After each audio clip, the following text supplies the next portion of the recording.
So it's my pleasure to introduce to you all Dr. Christopher M. Heckscher, who has told us we can also call him Kit. Not Chris, but Kit. He's professor of environmental science, an ornithologist, and a natural history explorer at Delaware State University. He's an expert. Kit, you should correct me on this. If he's an expert on the ecology of fireflies as well as Veery thrushes. Is that correct? That is correct. I didn't realize you knew that, but yes, that's correct. Well, I was trying to expand a little bit on what we know about you. Yeah, that's my other life. That's very cool. And you've discovered 2 new species of fireflies, right? Actually 7. Wow. I don't even know how you find one species. Yeah. Well, maybe that'll be my next talk. So yeah. How do you identify one species from another? What you must have magnifying glasses or different kind of the bins that take you in really close. Yeah, microscopes. Yeah. Oh, okay. Yeah. But that means you have to kill them, right? Well, no. I'm sorry. Yeah. We'll go on with this. We're supposed to tell people that. Actually, so just on that point, you can identify firefly species oftentimes by flash pattern. So you don't need. Oh, so cool. Need to kill them. Yeah. So. Oh, that's very cool.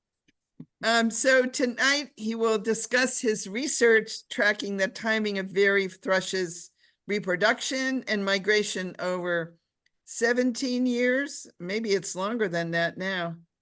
Yeah, it's up to, it's been 27 years. Yeah, 27 years to and from South America. And how tracking their migration can predict hurricane seasons. So as a result of Kit's great research, he's gained international attention.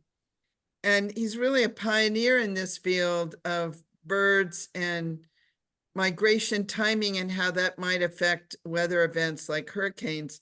And I just want you all to know that I first found him on National Geographic. So, and he's also been on Netflix. And because of his fascinating research on whether Veeries can predict hurricanes, he's gotten a lot of national and international, well, certainly lots and lots of national attention. So I'm thrilled to introduce you to Christopher Heckscher. Take it away. Thank you very much. All right. Thanks for that great introduction. My pleasure. Share my screen here.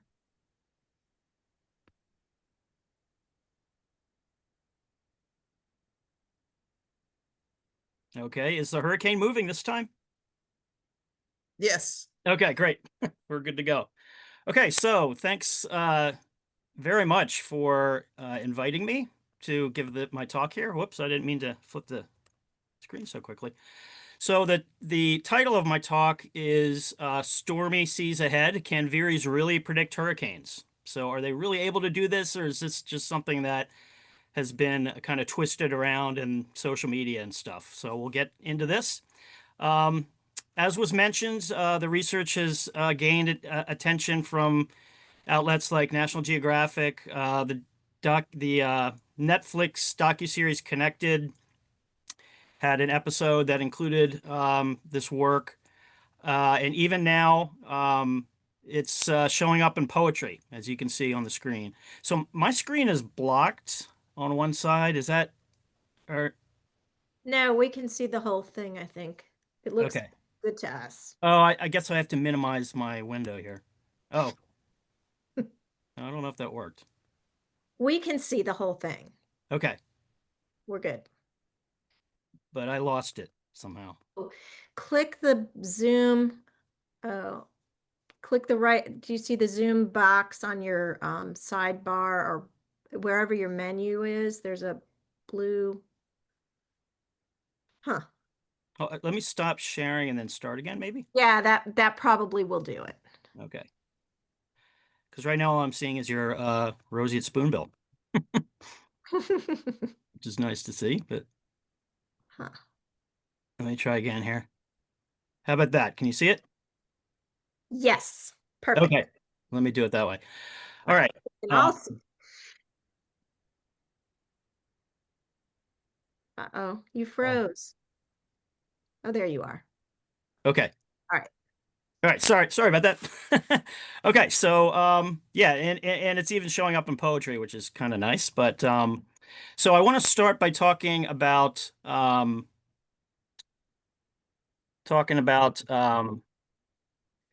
hurricanes.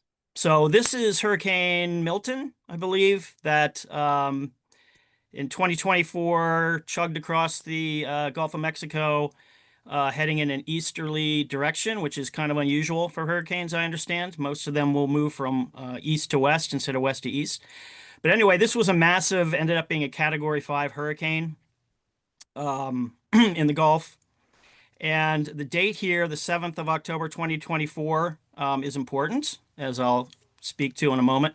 But I don't know if you can see my cursor or not, but Yes, we can see it. okay, great. You can really see the massive area that's being affected by this storm. I mean, all the way up from the Florida Panhandle down almost to the western coast of Central America. Just a massive storm that's just, controlling everything in and around the Gulf, right? This storm, again, as I said, was a Category 5 storm. But these hurricanes, even when you're not actually at the center or near the center of the hurricane, even if you're out here along the coast of the Central America or up here on the Panhandle, you're experiencing weather patterns that are related to these storms when they're in the Gulf. So just a massive area. This is Maria, I believe, Hurricane Maria a few years ago, that swept across, I think, Jamaica and Puerto Rico. And at any rate, just another example of how just the massive extent of area that's affected by these hurricanes. You can see the outflow here almost reaching the tip of Florida, and just the massive amounts of torrential rain that's falling from these storms, and clearly lots of high winds, etc. So I think we're all pretty familiar with hurricanes, but I wanted to show these images just to, have a take-home message of, how huge an area is affected by these storms. And of course, if we're talking about hurricanes in the Gulf, might as well show a clip of Katrina. We all know what happened with this storm. But one thing I wanted to point out with this imaging here was how quickly Katrina intensified. I mean, it's going from something that's not terribly organized here to just a matter of hours, really, turning into a massive hurricane. You can see that eye develop just in just a matter of just a few hours, really. That's what we call rapid intensification. I'm not a meteorologist, so I can be corrected on this stuff, but this to me looks like rapid intensification. And rapid intensification is one of the things that we're concerned about in the future with hurricanes and climate change, is that more often we're going to see these storms just kind of blow up and rapidly intensify. So I need to explain to you ACE, accumulated cyclone energy. This is a meteorological index that conveys the strength and duration of hurricanes every season. So ACE values reflect the frequency, intensity, and duration of all named tropical storms in a given year. So that would be tropical storms and hurricanes are named. So every storm gets an ACE value, an accumulated cyclone energy value. So it's calculated individually for each storm. And then the seasonal ACE value is then conveyed for the season. So a season with high ACE reflects a greater number of tropical disturbances and storms in a year relative to years with low ACE. So a meteorologist could do a deep dive into ACE and give you the mathematical formulas and so forth. But you just need to know that high ACE means lots more storms compared to a year that has low ACE. So here's a chart showing the number of hurricanes in yellow and then the number of hurricanes and tropical storms combined in red over a period from 1944 to 2020.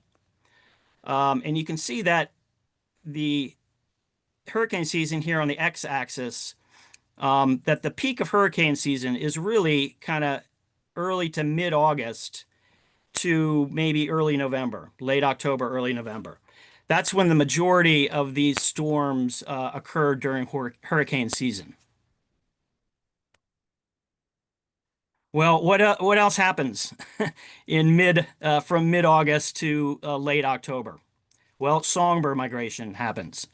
Many of our songbirds, as most of you probably know, do travel down to South America and Central America to spend the winter. So the peak of songbird migration shown here with this with these data here. These are mostly Western birds, but it would be very similar for Eastern birds. We know that Western birds converge along the coast of the Gulf with the Eastern birds for many species too. So this is a reflection really of the peak of songbird migration, what you're seeing here. And if we put these two together, you can see that they overlap very nicely. The peak of songbird migration coincides with the peak of hurricane season. And in fact, we can take our songbird data and using this green rectangle, just overlay it onto the chart showing the peak of hurricane season, and you can see they almost perfectly line up. So the birds that are crossing the Gulf and the birds that are crossing both the Gulf and the Caribbean Sea are doing so probably at the most dangerous time. You know, they're doing this at the peak of hurricane season. Okay, so I'm going to bring you back to Milton here. So we know that birds will congregate on the north coast of the Gulf of Mexico in the fall to prepare for their crossing across open water. And they need to refuel. They need to spend a few days, fatten up, and get ready to move. You know, very risky time to be a songbird, right? And we also know through former research that birds tend to move en masse when the weather is favorable. And what does that mean? That probably means, or it does mean, a nice northerly tailwind. So they can get up into the atmosphere a little bit and follow the flow of air and use the tailwind to minimize the amount of energy that they need to expend. You know, even on a beautiful clear day with no hurricane in the Gulf, some birds aren't going to make it all the way to the Yucatan Peninsula or Central America. It just takes a lot of energy. There's a lot of risks, predation risks. The birds really have no place to put down if they need to once they're out in the middle of the Gulf. So very risky business. So you want to, if you're a bird, take off when the weather is favorable. So this image really shows here that if you're a bird that's been holed up on the shores of the north coast here along the Gulf of Mexico, this looks like to me to be an absolutely perfect day to take off. You've got northerly winds coming down. You can just kind of lift off into this stream here and just sail right across rapidly, safely to Central America. It's clear weather, no clouds, sunny day, beautiful time to launch, I would think. But Milton's out here, right? And we know from centuries of human history that hurricanes can be very difficult to detect before they are encountered. Prior to the satellite era, it was not uncommon for a hurricane to slam into the coast of North America that was almost virtually unknown with very little warning. In fact, my mother was in the 1939 hurricane, famous 1939 hurricane in New England, and they really had almost no warning that hurricane was coming. I don't think it was a category 5 when it hit the coast, but it was something like a 3 or a 4, I forget. But at any rate, before satellites, we often didn't know these things were coming until they were right upon us. I don't think there's any reason to think that birds could detect a hurricane out over the Gulf any easier than a human without, a human without satellites would be kind of like a bird standing there ready to launch for migration. So I don't think we can assume that these birds know that these storms are out there.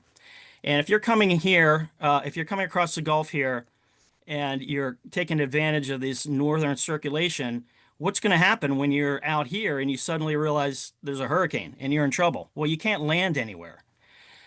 What's going to happen is you're going to get sucked in to this stream and perhaps get wrapped around right into the middle of Milton. If you're lucky, maybe it kind of puts you down here on the Yucatan Peninsula, but I could see that this storm, I could see that this storm could potentially have killed tens of thousands, if not hundreds of thousands of songbirds on this day, the 7th of October, 2024.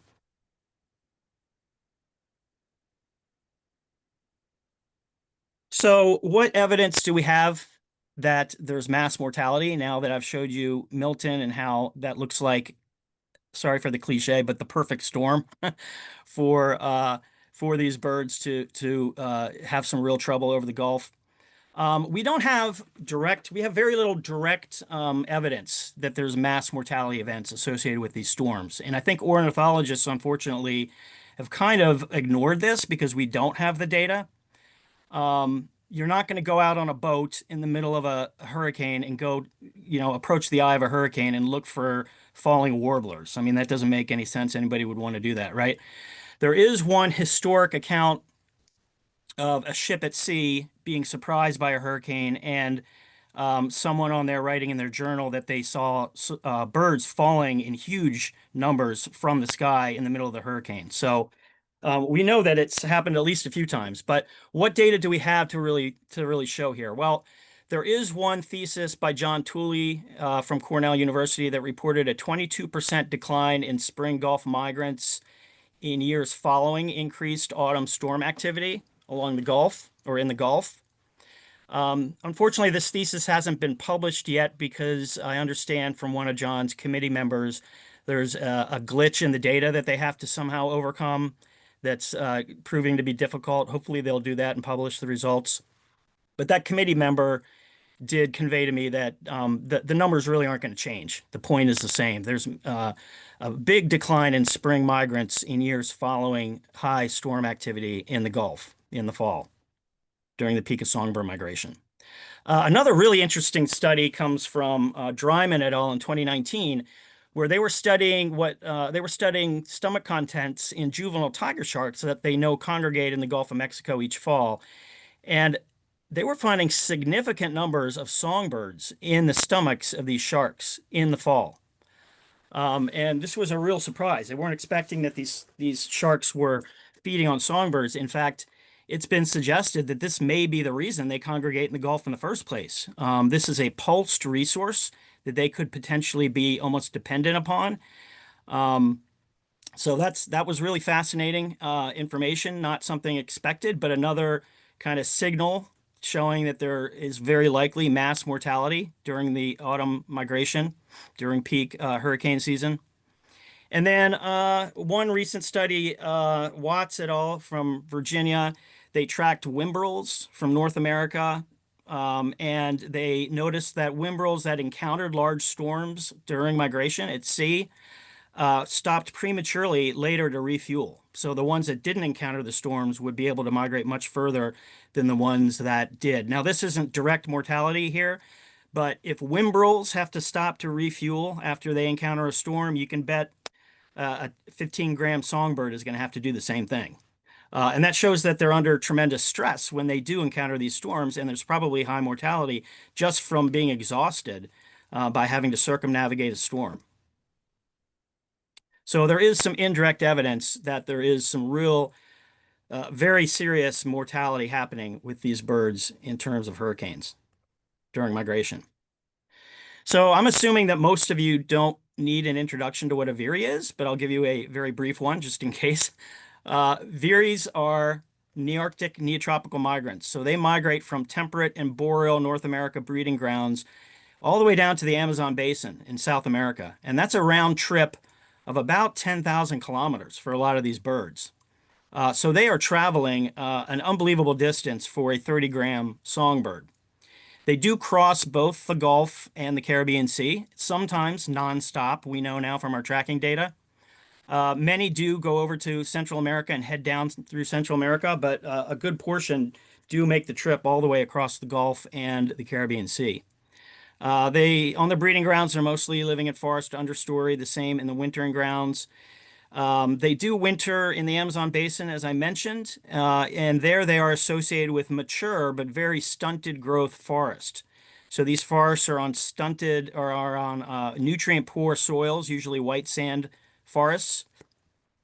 And that's where they spend the winter. And then they head back north in the spring. The Veery is single brooded, so they only bring off one successful clutch a breeding season. So they're going 10,000 miles round trip down to the Amazon basin to bring off 4 young in, I don't know, Pennsylvania, Maine, New England, Canada, right? So, it's mind-boggling. Why not just stay in South America, right? 3 or 4 young is pretty much the maximum any female Veery is going to bring off in a season. So my study site is in northern Delaware, right on the Pennsylvania-Delaware line. A portion of our study site actually spills over into Pennsylvania. This is at White Clay Creek State Park in Pennsylvania, or in Delaware, and White Clay Creek Preserve in Pennsylvania. They are contiguous. It's about a 2,500 acre patch of forest, which is pretty big in this region. In the Philadelphia, Baltimore, Washington, D.C. area, you don't have a lot of 2,500 hectare forest patches. Okay, so I've been working at this site in Delaware for, like I said, I think earlier, about 27 years. So if I do this next season, which I fully intend to do, it'll be my 28th year studying this species. I do have usually at least have a team of students that help. And we primarily do nest searching and nest monitoring. So we know the fate of just about every nest. I think it's less than 10 nests over that 27-year period that we didn't know the fate of that we found, which is really great. That's a great database. That's a lot of rich data, knowing the fate of every nest over that time period. So we also track these birds, which I'll get to in a moment. But what we do is we set up a line of mist nets. Now, some of you or many of you are probably familiar with what a mist net is. The bird is flying through the forest understory. It hits the net, falls into the net, and then it can't see the net. And then immediately we retrieve the bird. So we sit pretty close to our net lanes and oftentimes can watch them with binoculars. And when the birds hit the net, we can just run over and pull them out. This is one of my graduate students, Armando Sparrow, and he is pulling an ovenbird out of the mist net. So we put them in these bags and then we carry them back to our banding site. Now we move these nets around daily, or sometimes after a few days we'll keep them up for a few days and then move. So we don't have a specific banding station. We just take our equipment and find a good spot to sit down in the woods near the nets, and that's where we process these birds. So what do we do when we process these birds? Well, we weigh each individual bird, we measure them, take measurements, we affix colored bands to their legs so that we can identify them later in the field without having to catch them. So here is a list of color band combinations. Each capital letter stands for a color, and every bird in our database, which is now approaching about 400 birds over the 27-year period, has a different 4-letter code. Has a different band number too, of course, but the color banding is so we can identify them without having to recatch them.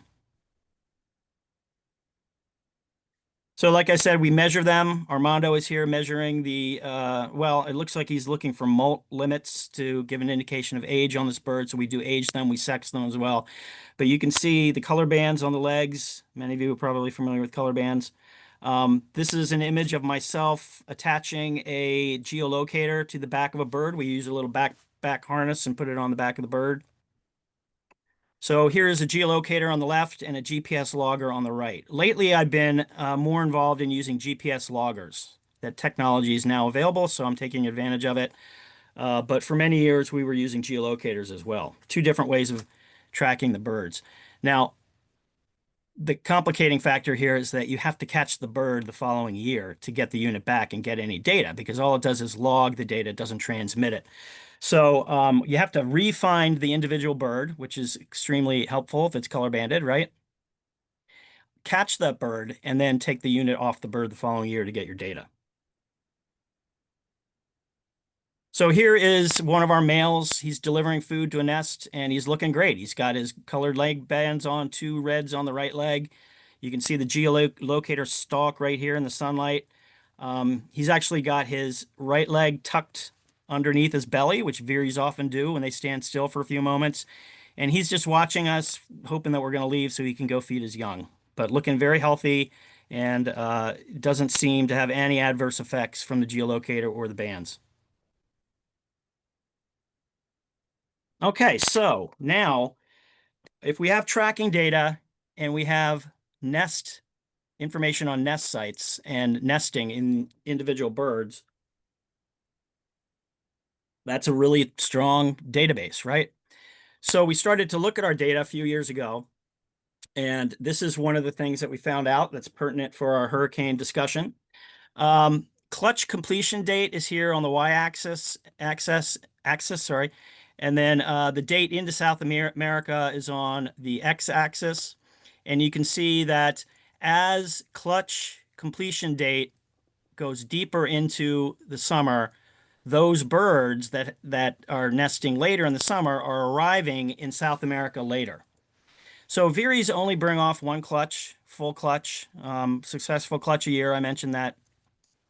But they will re-nest if the initial nests don't make it. So mostly that's because of predation. So this is the clutch completion date of the final nest for these individuals. And again, you can see that that is what determines the date that they arrive in South America. So you can find a nest in Delaware, and if it's the Veery's last nest of the year, you can predict with a fair amount of accuracy when that bird will enter South America, 2 or 3 months later. Pretty cool, huh? Okay, so another thing I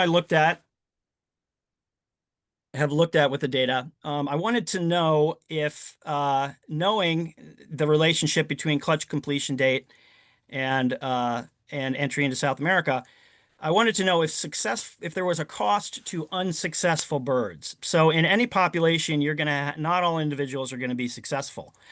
Females, and males too, to a certain extent, are going to continue to build nests and try to bring off young until they can't do that anymore because they have to get ready to molt and migrate.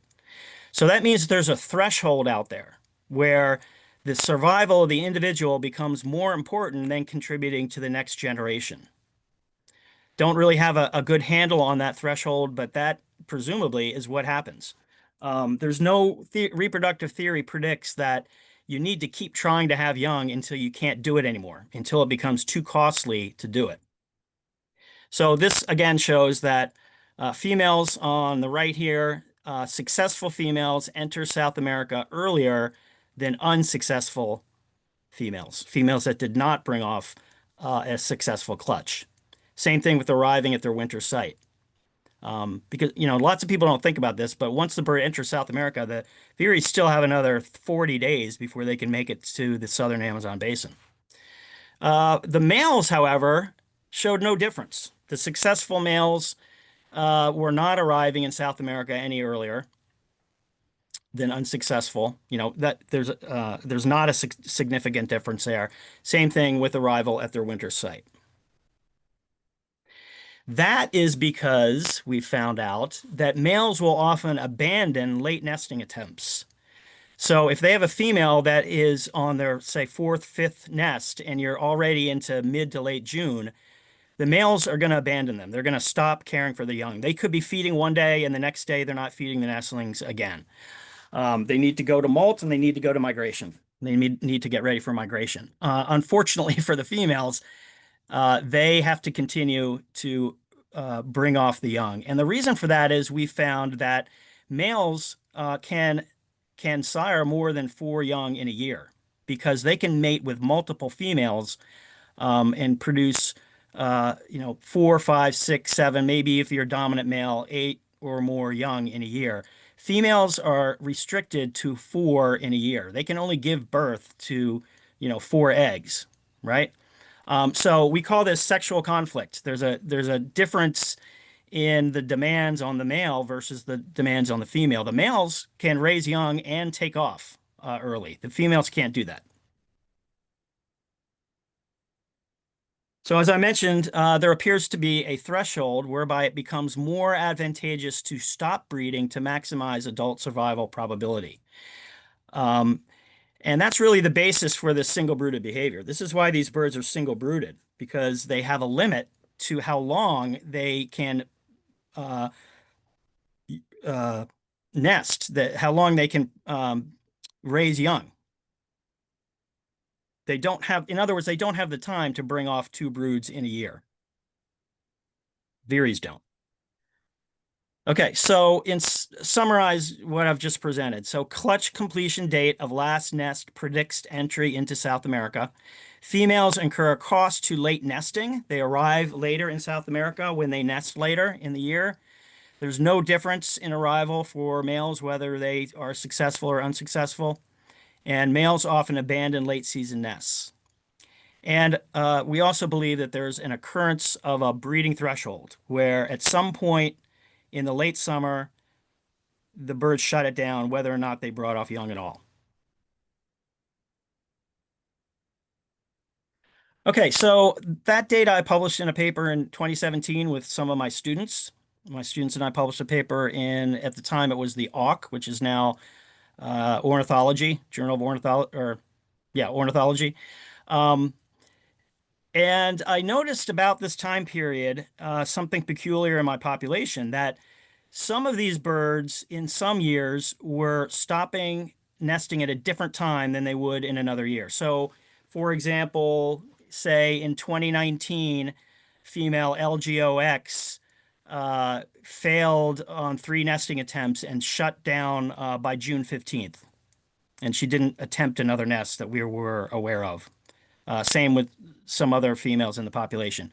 Whereas a year later, maybe 2021, whatever, LGOX would continue to try to nest and bring off young well into or through early July, for example. I'm just thinking off the top of my head here as an example. So this really confused me. You know, why would the same bird, or why would the population nest later in the year in some years and not in others? Because it's so important to bring off young, right? That's the whole next generation. That's your genes, right? That's your contribution to the next generation. You should do whatever you can for as long as you can do it until you absolutely have to stop, right? There's no reason to stop early unless there's some type of constraint in the environment.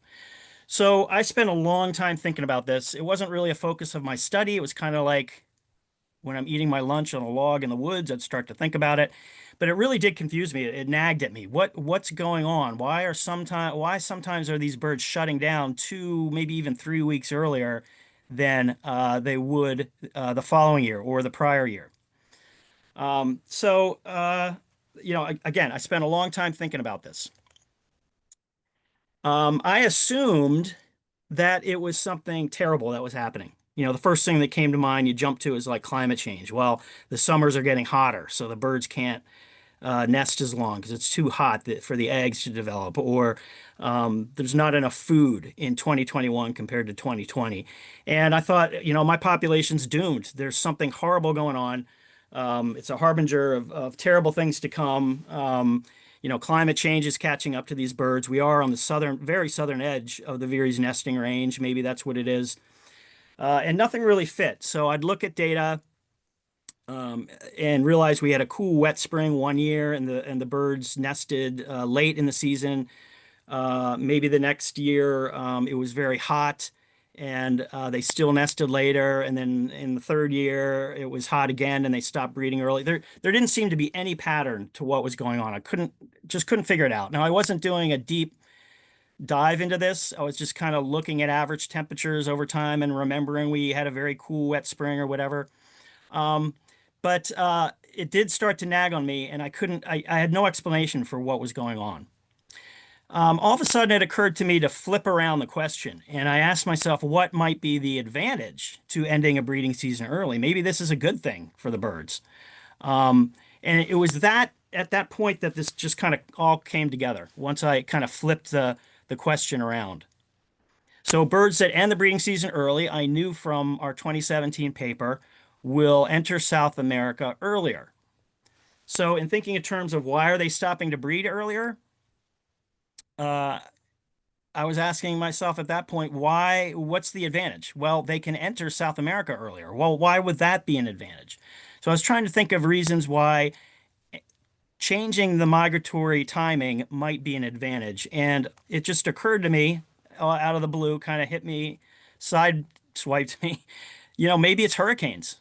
What's going on during southbound migration? Well, it's hurricanes. Why would you want to change the timing of migration? Well, maybe to avoid hurricanes. Hurricanes pose a very serious threat, as we mentioned earlier, to songbirds.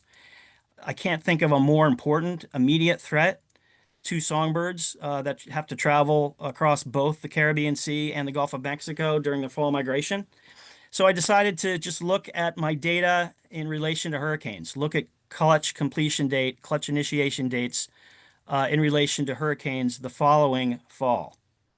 I waited a long time, I'd say over a year before I even looked at the data because I honestly did not expect to find anything. I thought it was just going to be another dead end here. Well, it turned out to not be a dead end. This is the paper I published in 2018 that got the attention of folks at Netflix and so forth. On the Arctic neotropical migratory songbirds nesting phenology and clutch size are predictors of accumulated cyclone energy. This was published in Scientific Reports in 2018. So I'm going to go over the data here and show you what we found. So I know this may look very complicated to some people. All you really need to look at is this number right here. If you can see my cursor, the 0.84 and the 0.79 and the 0.28. This is the R squared value, and it's a measure of how well these different models are in terms of predicting Atlantic Basin accumulated cyclone energy, so ACE.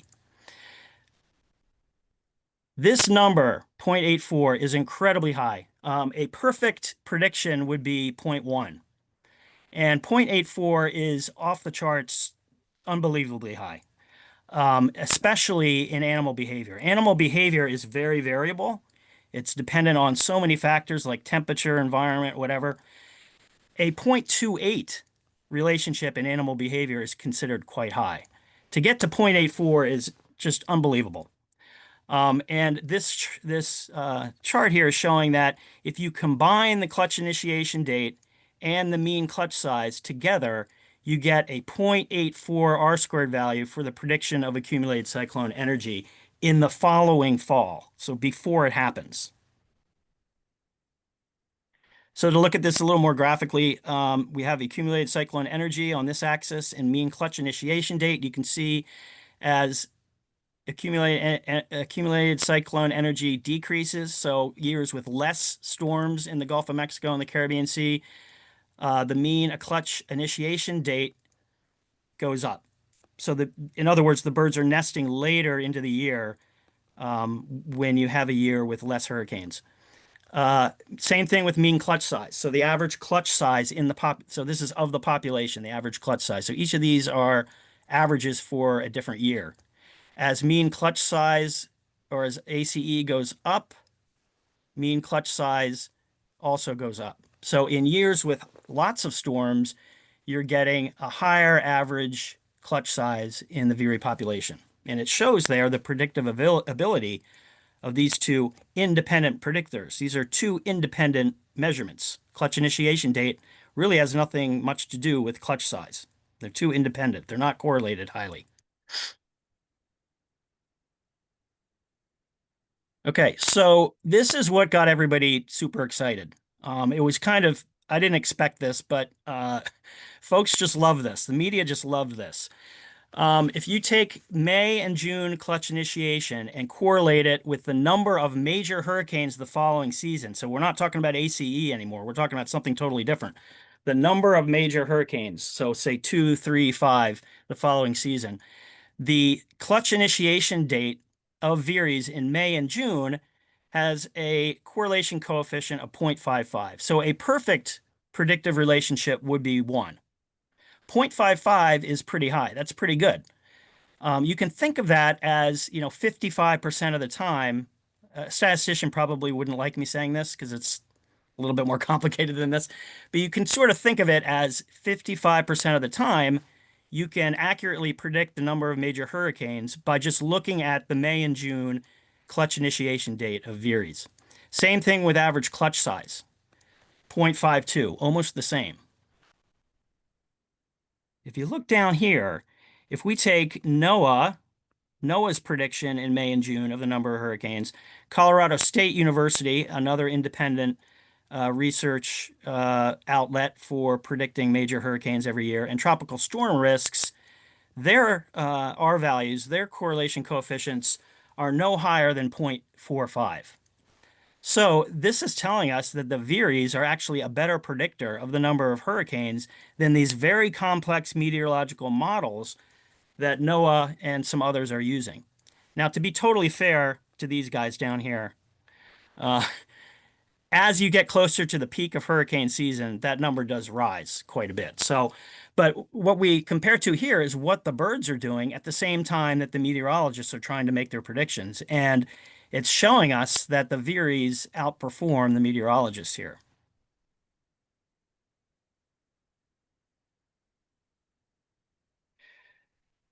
So this means that Veeries must know, and that's in quotes, because, you know, the Veery, I hate to break it to you, but the Veeries aren't sitting around thinking about this. I get a lot of interviews where it sounds like folks are expecting the Veeries to be thinking about this and making predictions. You know, I imagine them, you know, at a table sitting down and writing down their predictions. The Veeries don't know what the heck's going on, right? They're just reacting to something in the environment that is affecting their breeding cycle. So it's probably something physiological. I suspect it's something that's happening in South America prior to their northward migration, because precipitation in South America is a predictor of the following hurricane season. But I really don't have any idea. But the fascinating thing to me is that by mid-May, they have to know this. This has to be already, they have to be hardwired by mid-May. And that's, what, 4 months or so before the peak of hurricane season? 3 or 4 months? So the big question everybody wants to know, and I've been asked since 2018 on a regular basis, you know, how do the Veeries do this? I just told you some ideas I have. The first thing you might do, the first thing you might think I might do is to, you know, write a grant and try to get some research funds to figure out how the Veeries are doing this. I really feel that if we could figure it out, it could help our meteorological models, because it could be something that the Veeries are picking up on that we as that meteorologists have not yet linked to hurricane seasons. But I realized that this is going to be a needle in a haystack. I could spend the rest of my career trying to figure this out and not figure it out. I mean, I don't even really know where to start to look for this. And if you're writing a grant and you don't have a good idea of where to start, you know, the agencies want to know what's the probability of success. I'm probably going to spend a lot of time and a lot of years writing grants and not getting funded. So I kind of abandoned that idea. You know, I hope someday that we do figure this out. Maybe a young, early career ornithologist can devote their life to trying to figure this out. But it's probably not going to be me at this point. But there is something else that I can do that I've decided to do. This signal, this hurricane signal in the breeding biology of the Veery is very strong. And I suspect that it's present, the signal is present in other aspects of their ecology. So to corroborate my first paper, even though I used, what, 3 different independent predictors, I think, in that paper with the same result, end result. To corroborate that paper, if I can show this signal is strong in other aspects of the Veery's life history, that's going to add credence to my discovery that I published in 2018. So that's what I did. So this is brand new research, just came out a couple of months ago. I spent a long time on this research and finally was able to get this paper out. Here's some data for you. Don't look at A and B. That's related. The Southern Oscillation Index is a predictor of hurricanes. I'm not going to go into what that is in this talk for sake of time. What I really want you to look at is C, D, and E, because we already know what ACE is, right? So these graphs show that ASY females are the adult females. They're at least 2 years old, are adult females in our population. If you regress that against September ACE, the data shows that as ACE increases, so as storms become stronger in the Gulf and more plentiful in certain years, the Veeries returning to Delaware have longer wings. The females have longer wings in those years. So no longer are we thinking about the future hurricane season as we were with the breeding biology. We're looking at the past hurricane season, right? So this is September ACE, the prior year to returning to Delaware. So all these dots are individual females over, I think at that point it was a 23 or so year period. So female Veeries returning to Delaware in years with high ACE on average in the population have smaller wings. Young birds, the SY, so these are birds entering their second year. So they're 1 year old. They only have one migration, successful fall migration under their belt at this point. And I should point out that Veeries live a long time. I've got birds in my population that are 7, 8, 9 years old. We even had a 14-year-old individual at one point. And we caught him when he was at least 2 years old. So actually he could have been older. We could only prove he was at least 14. But at any rate, this is a hodgepodge of ages here. These SY birds are 1 year old birds. The 1 year old birds in years with high September ACE, so hurricanes in September, tropical storms in September, the prior fall are returning with, on average, larger wings. This is also shown with October ACE. So the 2 year olds in the population are returning with higher, on average, longer wings in years after strong hurricane seasons, bad hurricane seasons. I'll get to these age differences in a moment. I guess before I flip to this side, I'll mention that this does make a lot of sense because adult females are mostly done passing through Central America into South America by the end of September, whereas hatchier birds that have hatched the prior summer, migrate quite a bit later. So it makes sense that October ACE would be significant for 2 year old birds, but not for older birds, if you're wondering.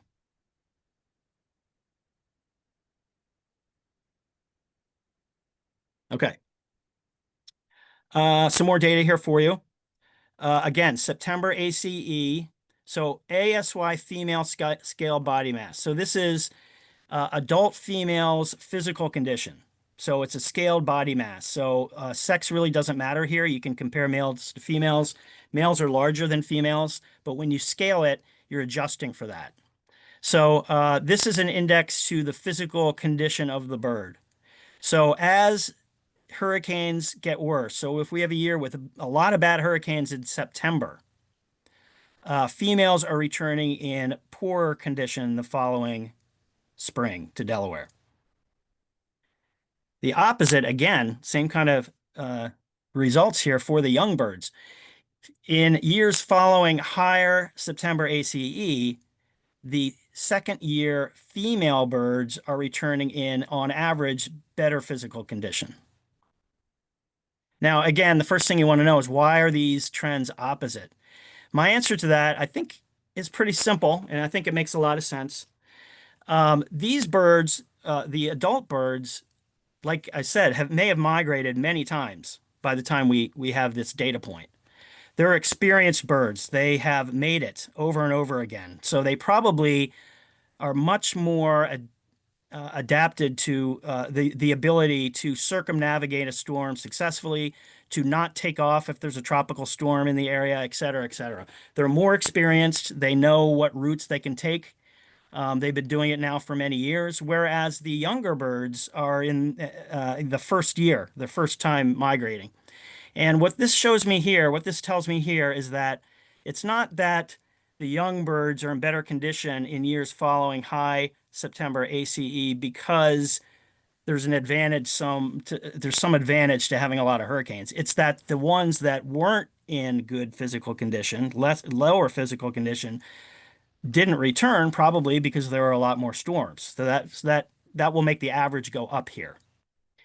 Why it's not like that for the females? Again, these birds are skilled migrants now, and I think that's just they know better how to avoid things. And having battled through storms and having succeeded in that, they're returning in a more compromised body condition. Okay, so that's kind of where I am with my research on this. What does it all mean? Well, I'm pretty concerned about the future for these migratory songbirds that are crossing the Gulf and the Caribbean Sea because of the projected effects of climate change on hurricanes.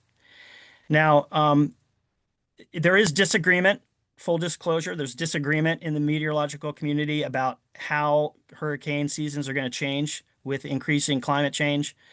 But these are some of the well-researched and fairly well-accepted ways in which hurricanes should change with a warming temperature, global temperature, and of course then a warming ocean, which is what really fuels hurricanes in the first place. So an increase in the length of torrential downpours, and we're already seeing that.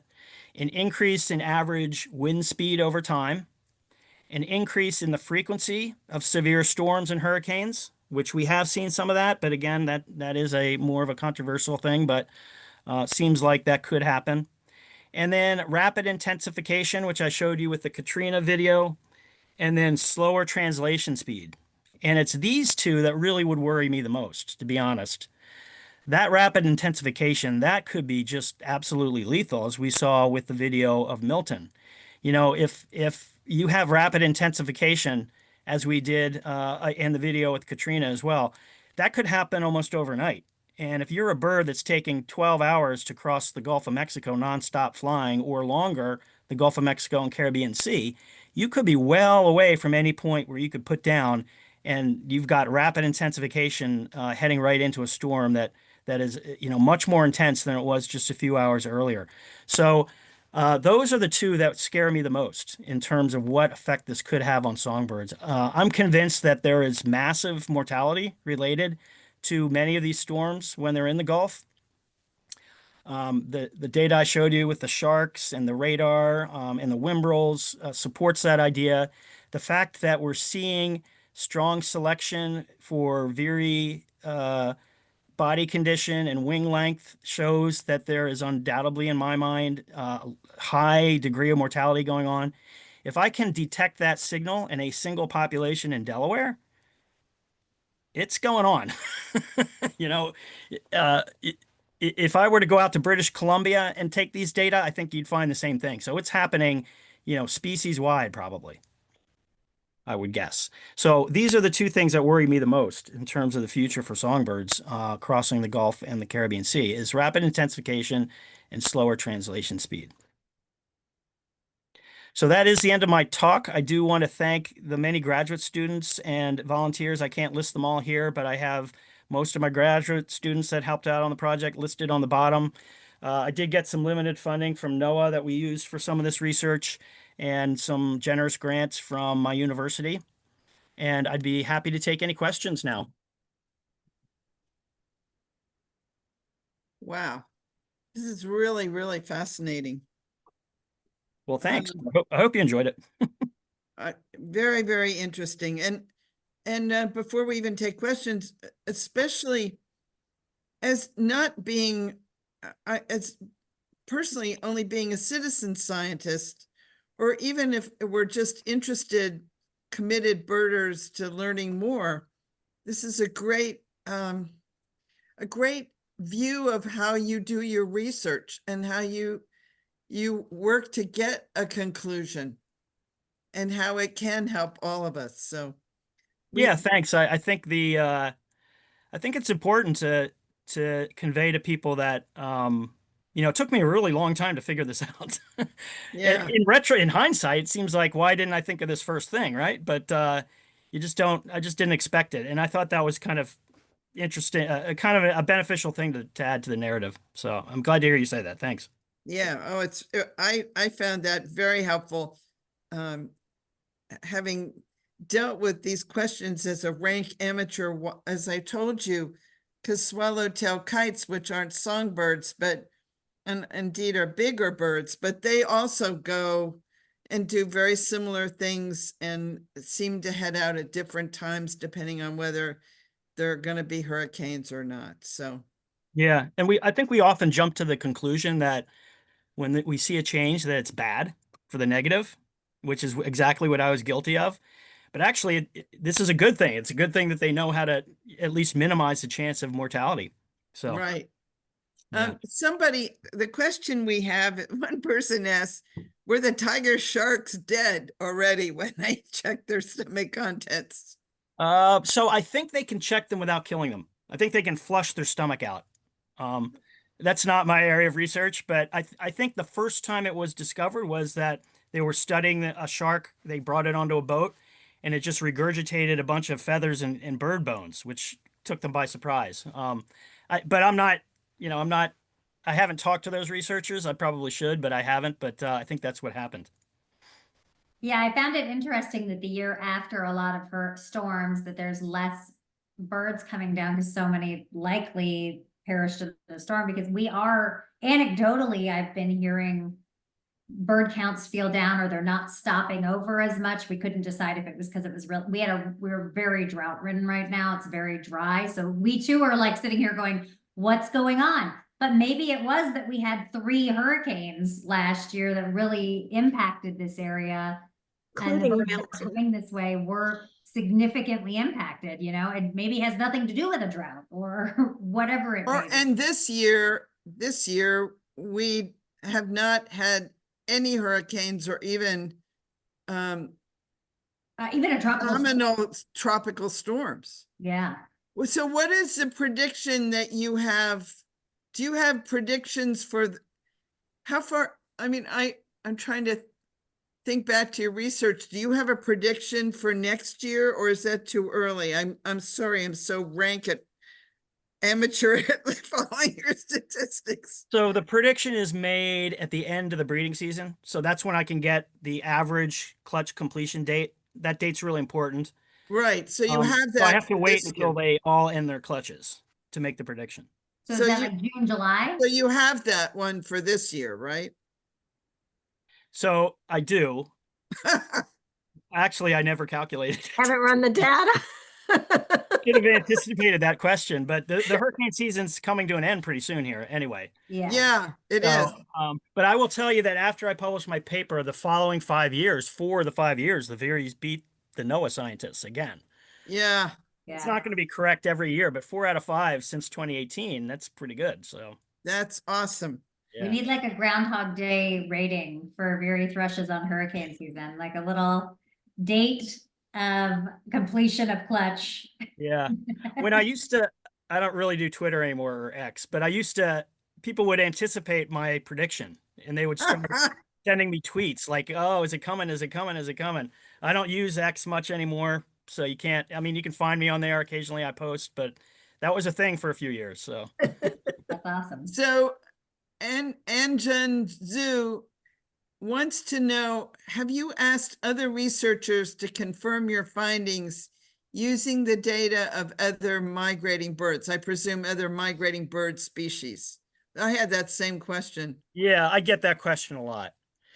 And it's hard for non-scientists to understand this, but a lot of them don't want to do it. Not because they don't think it's interesting, but they're embedded in their own research. Right. They don't want to put all their research aside to validate my research, right?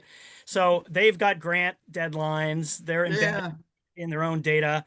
So the answer, as far as I know, is no. But in this last paper I published in July, I did at the end kind of urge ornithologists to look for this signal, this hurricane signal, in other data sets, because by doing that, we can learn more and more about how the hurricanes are affecting our birds that we can't get into a hurricane and watch them with binoculars, right? I mean, you could stand on a shore and try, but that's going to be futile, right? No one's going to take a rowboat out into the middle of the Gulf during a giant hurricane, right?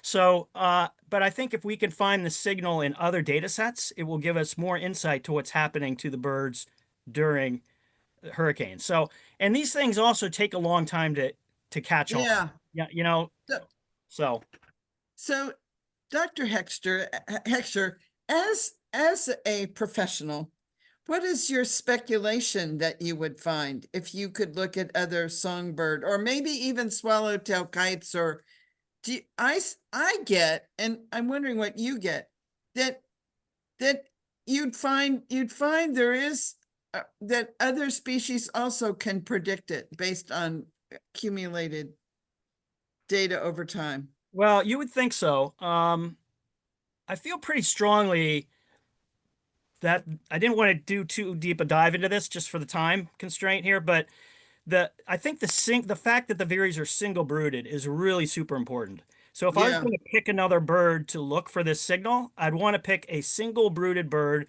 that goes all the way down to South America. And there's a handful that do, like gray cheek thrush, Yeah. presumably Bicknell's thrush, some of the other thrushes, some of the northern boreal warblers, I think, maybe black Yeah. warbler. Swallowtail kites are in the same predicament. Yeah. They mate again, but they don't have time for a second brood. Okay, well, you could maybe look at swallowtail kites then. Yeah. Yeah, that's just fascinating. And- And I think that the fact that they have to go down to South America is another factor because, Yeah. like, I don't think you'd see it in wood thrush because, first of all, they're double brooded, but second of all, all they have to do is get to Central America. The Veeries have to keep going. They've really got to cross this huge expanse of hurricane-prone areas. So. It's just fascinating. So, in terms of, this is not a fair question, and I'm asking you more based on your experience. Why do birds migrate? And I get this all the time when I do my talks. And I mean, we can come up with some variables, but what do you think? If I put you on the spot, and I'm not asking you as a professor, I'm asking you as a student of migration. So this question has been argued in the literature for decades, Right. centuries Right. even. So for me to just come up with It's not a fair question. Yeah. And there's plenty of folks that would disagree with any answer I gave you. But one of my graduate students published a paper at the same time that I published my 2025 paper. Well, let me just say this. I think the fact that these birds, let me answer it this way. This is kind of circumventing. Sorry, I'm really putting you on the spot. So we had a glacial period and then the glaciers retreated, right? So Right. the birds then kind of followed the changing climate, which is different Right. from climate change today because it's happening. Right. But the birds were able to follow the climate. So the distance from wintering to summering got longer and longer and longer. I mean, the birds Yes. don't know this. It's just the biology of the bird, right? But I think the fact that, and my data really supports this, I think the fact that, so someone would say, why would they do this at the most dangerous time of the year when these hurricanes are out there, right? If there's this mass mortality. But I think that the fact that females and males use different migratory routes, young birds use a different migratory route and a different timing. So the spatial temporal aspects of migration are age and sex dependent. And I think that's what keeps the system in place.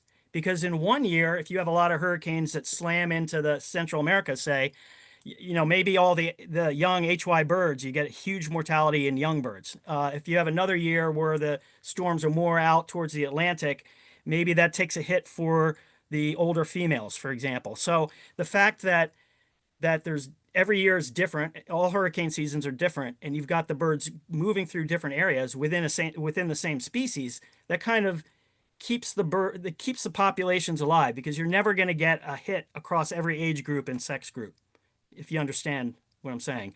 So Yeah. I think that's one of the answers to why do they do this at the most dangerous time. Well, you could go several years without HY birds, hatchier birds, being very negatively affected by hurricanes.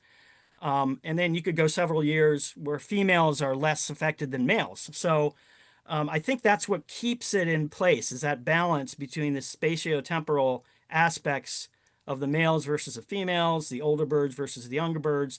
They all migrate differently and using different patterns and at different times. So they're exposed to different weather events. So if we get a lot of hurricanes in September, that's going to affect the adult birds. If we get a lot of hurricanes in October, that may only have an effect on the young birds, for example. but never both in the same season is what I But think. the real issue here, and it's more of a, if you will, a philosophical or an issue we can't, a question we can't answer definitively, I guess, is why migrate at all? Because especially as it gets global warming, because it's not so cold here. Yeah, but you have to, a caveat to that is you have to realize the birds don't know that, right? Oh, good It's point. it's Good point. hardwired. Migration is hardwired. So they're going to go whether it's warm or cold or Because whatever. they're Yeah. not programmed, but hardwired, as you Right. say. That's lots of Yes. this photo period and other things. Yeah. My theory is originally the North and South America and all the planet, all the different continents were smushed together. And they would just it was easier. It wasn't migration over open water. It was just, they were going north, south. Well, they were still migrating, going north and south. But anyway. Yeah, it's just amazing that you would travel 10,000 kilometers in a It year is. to bring off maximum 4 babies. It's mind blowing. And you know it's fascinating to me, and I don't want to go on and on about this, but it's fascinating to me that swallowtail kites do the same thing. They go to the same places as the Veeries. They come north and they have 2 babies. Yeah. And then they have to leave and go back, and their babies have to get back too, and they don't go with their parents. It's amazing. Well, that would be a good species to look at how they react to hurricane seasons for sure. Yeah. Well, they have the same issues. But yeah. Fascinating. I so thank you for this topic, and I hope they're young birders or beginning students that can hear this on video or in live as you've been talking, because you posed a lot of issues I think that would inspire people who want to be ornithologists or ecologists to follow in your footsteps. So I'm very moved by your research and how accessible you make it to us. So I really thank you so much for your talk. Well, thank you for saying that. That's great. Thank you. I'm very humbled. Thanks. So are we. Okay. It was great. Thank you. So let's look forward to next month. Tell us who's coming, Margie. It's Forrest Rowland, and he is ranked in the World Series of Birding as number 21. In other words, he has seen the most species in the world at rank 21. The top rankings person, we've also had Peter Kaesner is now at 10,000. Well, he's ranked number 1, 10,007 birds as of this week. But anyway, Forrest is now living with us, with his family. He's moved to Sarasota, and he's really a rock star and a senior leader and executive in rock jumper birding adventures. And he's going to talk about his favorite birds. That should be fun. All right. He's Indeed. super interesting. It'll be great. Okay. Well, and with that, I think we are set. Don't forget to register for classes for the holiday luncheon. Everything's available on the website. We'll get you there. And don't forget to log in. That black bar at the top, just hit log in and you can get the member rate. If it is available, like at the luncheon, we're all getting bottom price. And it's a member event. So, okay. Thank Thanks you again. all. Thanks, everyone. Hope to see everyone soon. Bye-bye. Bye.